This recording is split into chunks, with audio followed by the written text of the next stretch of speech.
I'm Dr. Thad Botham, and in this lecture we're going to talk about three elements of a good argument. We're going to talk in broad brushes, making just some very general points, but still points that are worth keeping in mind so that we see the forest for the trees. So, overview for three required elements of a good argument and what those would be. So in this lecture, I'll do three things. I'll consider some examples, first of all, of some bad arguments, and they'll be obviously bad in certain ways. That will motivate the understanding of the three elements of a good argument. So I'll give examples of three bad arguments, and then the way one would repair those arguments or what one would do instead underscores each of the elements of a good argument. And then I'll list the three elements, then we'll explain in more detail each of those elements. Okay, sample bad argument number one. And the first premise is, suppose people are talking and someone offers this up. Hey, many people know that grass grows on the earth. Even you do. I'm not sure who would disagree with it. Maybe if you've had too much philosophy, you might go, whoa, how do we know? Maybe we're in the Matrix. How can anyone know anything? But just taking it on face value, ordinary people in ordinary situations, we're not in the epistemology classroom right now, and someone just proposes, hey, look, many people know that grass grows on the earth. No problem, no issue. We're going to draw an immediate conclusion. So this argument has only one premise. So we've got one reason, and here's the conclusion. Grass grows on the earth. So many people know that grass grows on the earth. Therefore, grass grows on the earth. Now, why would this be a bad argument? Seems to have some good features to it. But it's a bad argument because the conclusion's not controversial. It's really not worth talking about, at least as things happen to be. There's not much at stake in the conclusion. Very few people would be skeptical about this conclusion. I don't know anyone who would deny the conclusion. So it's one of those, it's not even worth talking about. Let's move on. So we can see that one of the features will be find conclusions that are worth talking about. Bad argument number two. Every celestial body out there in the sky is made of cheese. Premise one. Premise two. Hey, look, the moon is one of those celestial bodies. Therefore, the moon is made of cheese. Maybe Swiss cheese, or kind of looks like Swiss cheese to some people. So here's an argument, a chain of two reasons allegedly supporting this conclusion. The problem with this argument, of course, is at least one of the premises is false. It's just flat mistaken. Which one is that? Well, of course, premise one. It's not the case that every celestial body is made of cheese. If one were to object to that claim, what would a counterexample look like? Well, at first glance, one might say, well, the moon is a celestial body, and the moon is not made out of cheese, so one is mistaken. Just as a bonus here, that would be a poor way, from a dialectical point of view, to object to premise one. Because that's precisely what the conclusion is about. That's what's at stake here. The conclusion is controversial. People would reject that conclusion. So, suppose you're one of those people who rejects the conclusion. I hope you are. And I put forward this argument. It would be a bad idea, I think, for you to reply, look, one's false because the moon is not made out of cheese. But hey, I'm trying to convince you that the moon is made out of cheese, so even if you may be right, even if that may count as a counterexample, it's a poor strategy to interact with someone issuing an argument. One would like independent reasons to reject a premise rather than just declaring, I reject the conclusion, therefore this is the premise that's mistaken. A better idea would be to propose a different celestial body that is not made of cheese. For example, planet Earth's nearest star, the Sun. There's a celestial body that's not made of cheese. Jupiter, Saturn, things of that sort. And then we could move the discussion forward. So all that was the bonus remark. Here's a sample bad argument. It's bad because, even though the conclusion is controversial, there is at least one false premise. What we're looking for are true premises, ones that the audience, the intended audience of the argument, would find believable. Sample bad argument 3, and then we'll turn to listing the 3 elements of a good argument and then unpacking them in more detail. Bad argument 3. Premise number 1. No pickle is larger than Arizona State University's Student Memorial Union. So this is a very large building on ASU's Tempe campus, the Memorial Union. It's got Sparky's Den down beneath with real live, well, they're not living, bowling lanes for a good price, I think. Some billiard tables, and then upstairs you've got Starbucks, of course, and an assortment of conference rooms up in the 3rd floor. We've got Ingrained, a new organic restaurant. It's delightful. Okay, anyway, here we go. The Memorial Union is a huge building, so far as buildings are concerned. Premise number 1. No pickle is larger than that building. Seems true. Let's draw an immediate conclusion here. Thus, some pickle is smaller than ASU's Memorial Union. Chew on that inference, or reflect upon that inference for just a moment.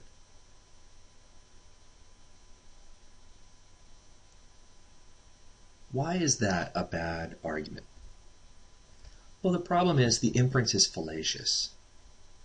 Even though the premise is true, the argument doesn't follow. It also suffers from an uncontroversial conclusion. But let's focus on just the connection between the premises and the conclusion. It's fallacious because we could have a consistent situation, there might be a situation, in which the premise is true while the conclusion is false. In other words, simply endorsing the premise does not, by logic alone, commit one to the truth of the conclusion. What would that consistent situation look like, where the premise is true but the conclusion here is false? Here's one. There are a few. One is, imagine a situation where there are no pickles whatsoever. In a situation like that, no pickles on Earth, no pickles in the cosmos, just there are no pickles. Would premise 1 be true in that situation were it to obtain? Right, it would. In a situation where there are no pickles, certainly it would be the case that no pickle is larger than ASU's Memorial Union. So premise 1 in the situation would be true, but the conclusion would be false. In a situation with no pickles, you're not going to get a situation where some pickle, and some here, means at least one. Therefore, some, at least one, pickle is smaller than ASU's Memorial Union. Not going to be true in that imaginary, consistent situation where there are no pickles. So let's go ahead and add it into our premise set, and then evaluate whether or not this argument is any better than the first. Okay, the conclusion is not controversial, but let's consider whether the inference now is valid. Or, on the other hand, whether the inference is fallacious, if it's invalid. At this point, it's pretty clear the inference is valid. The truth of the premise guarantees the truth of this conclusion because they say exactly the same thing. There's no possible situation where this premise 2 is true while this conclusion is false. So it's valid, but at this point, it's what philosophers call begging the question. And for that reason, the argument is pretty poor. This argument will convince no one of 3 who was otherwise unsure or denied the conclusion, because the conclusion itself shows up in the premise set. So even though this inference is valid, it's not a good argument because it begs the question. The conclusion shows up in the premises. So let's find a different conclusion here and test the validity. Here at line 4, it's saying lines 1 and 2 provide support for line 4. So we can ignore 3 for the moment as we entertain whether or not this inference is valid. And what do you say?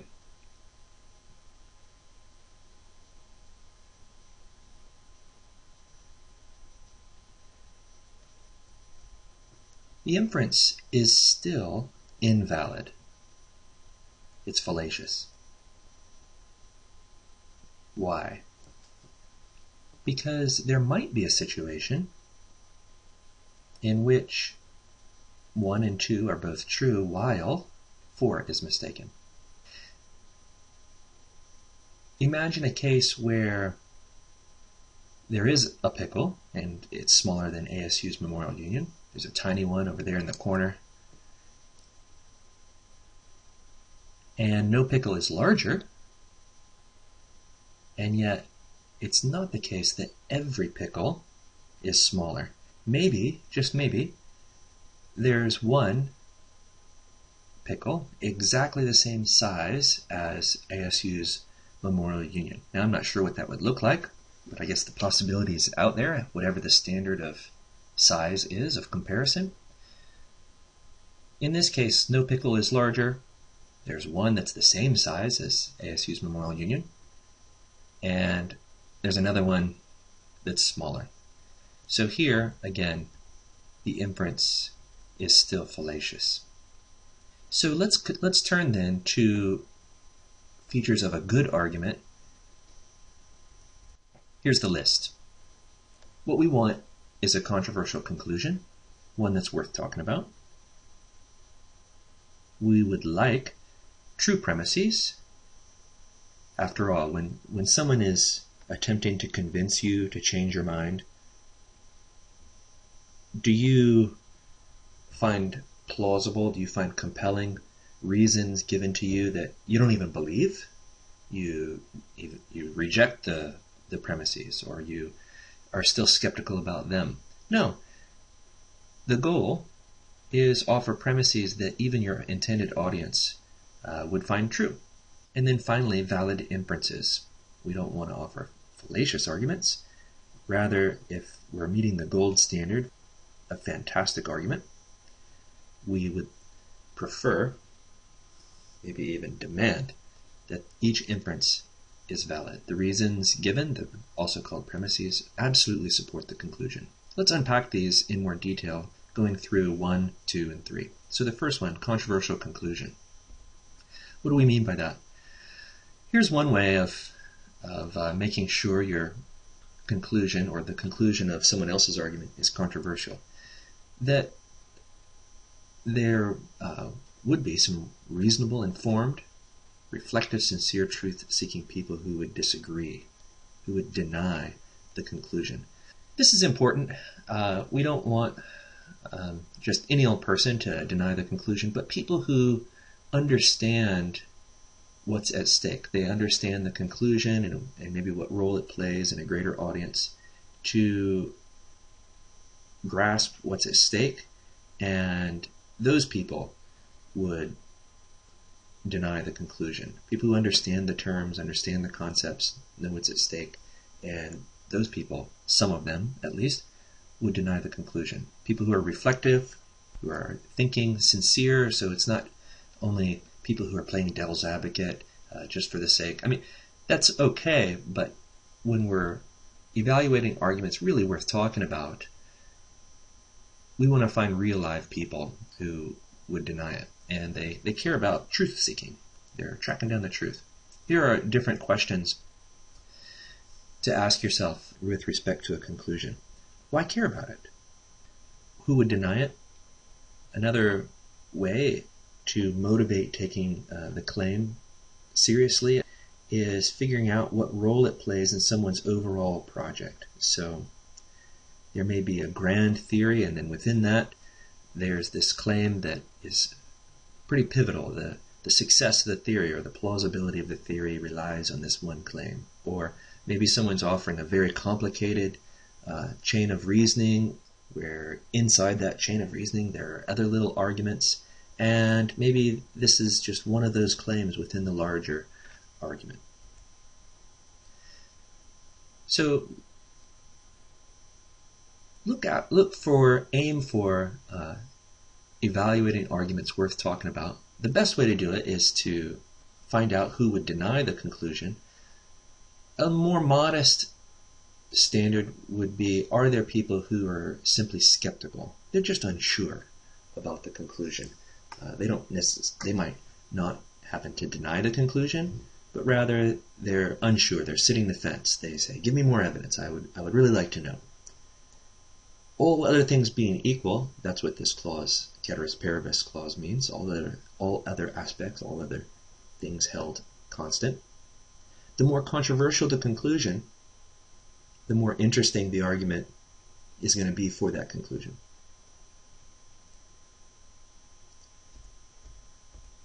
The second element of a good argument, after a controversial conclusion, is that all of the underived premises, the building blocks of the argument, so to speak, the reasons that are being advanced in support of that conclusion are true. Or at least the intended audience finds those reasons as true. And the intended audience can come in degrees. We can look at different members of the audience. One way to measure the quality of an argument would be, okay, now that we're clear about the conclusion and we find some people who may be unsure of the conclusion, we might find other people who reject the conclusion. And then there may be also people, presumably the person offering the argument, who believes the conclusion. A minimal standard for offering an argument would be this. Look, focus on those people who already believe the conclusion. Would those people find the premises true? Do those people already believe the premises, or would they believe it upon reflection as reasonable, truth-seeking people? Hopefully they do. If not, good idea to recast and find a new argument. The next level of testing the quality of the premises would be, do people who are skeptical of the conclusion, the fence sitters, those who are yet undecided, would those people believe the premises? Or might those people conjure up counterexamples to those premises? How easily could one formulate a counterexample to a premise? Would the fence sitters believe the premises? And then finally, if you can meet those first two, look, people who already believe your conclusion, you're preaching to the choir here. The choir believes your premises and your conclusion. They find no counterexamples to your premises. And then the second tier, hey, people who are skeptical, unsure, they would look at your premises and go, yeah, that makes sense. No counterexamples there. That last tier would be, consider those folks who are reasonable, informed, reflective, who disagree with the conclusion, who reject it outright. Would those people find the premises plausible. It would be terrific if all of those members of the audience would believe the premises. That's a very hard thing to do, especially if the argument's valid and the conclusion's worth talking about. But that's the hope. And again, let's step back a moment and think of what arguments are for. What is the purpose of an argument? Well, to convince someone of something. Hey, change your mind, or formulate a belief about how things are. Well, I don't yet know if I agree with that conclusion, or no, I reject it. And so the person advancing the argument says, hey, I want you to change your mind. Here's why. And proposes reasons. And the advocate of the argument, the person advancing the argument, is best served to find reasons or premises that everyone believes, that do not fall prey to easily constructed counterexamples. So the more difficult it is to construct a counterexample, the better. And this, of course, is after the premises are pretty clear. The less controversial the premises, the more interesting the argument, holding everything else equal. So suppose we hold equal, hey, that's a controversial conclusion, and the argument's valid. The less controversial the premises, that means, hey, more people would find them compelling to believe, or believable, or plausible. Can't construct counterexamples to those. So the less controversial the premises are, that translates into a more interesting argument, everything else being held equal. Now, it may be that it's hard to come up with a counterexample because we just don't know what the premises are really saying. So when we're offering reasons to people, we aim for clear statements, clear claims, so that the audience gets to decide whether or not to believe it, gets to understand and grasp what would qualify as a counterexample. Even if they agree with the premise, they at least know what would qualify or count as a counterexample, and they realize, hey, there just aren't any counterexamples to this particular premise. That would be the aim overall. So, controversial conclusion, element 1, true, clear premises that do not fall prey to easily constructed counterexamples. And then finally, recall, we're looking for valid inferences. Valid inference, or a valid argument, means the premises provide absolute support for the conclusion. Here's the best way, I think, to express what it means for an inference to be valid.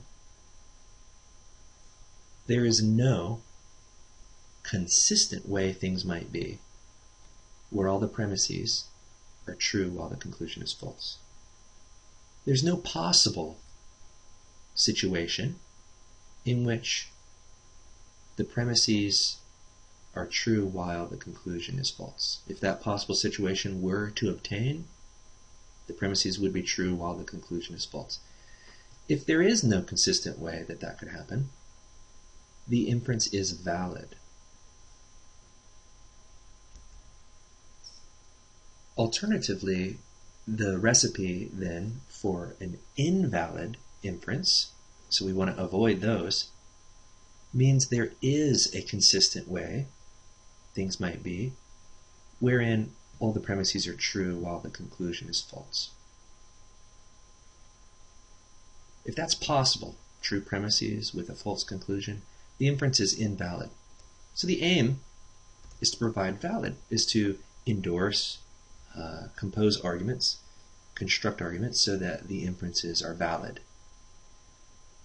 The best way to do that is to use known and named valid inference rules. Now, if you want to push me on the known part, you think knowledge is impossible or knowledge of valid inferences is impossible, well then just use commonly believed to be and named valid inference rules. For example, modus ponens, modus tollens, conjunction introduction, indirect proof, classical dilemma, reductio ad absurdum, modulo, intuitionist logicians, inferences of that sort. Use valid inference rules, and you can be sure, correctly use them anyway, you can be sure that the inferences are valid, so then the burden will fall on whether the conclusion's worth talking about and whether the reasons, the premises, really are true.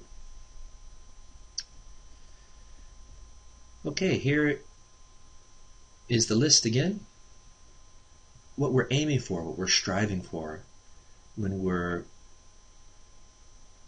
advancing arguments to convince people to take a stand on the world, on how things are, to get them to believe certain things, to persuade them to adopt your point of view.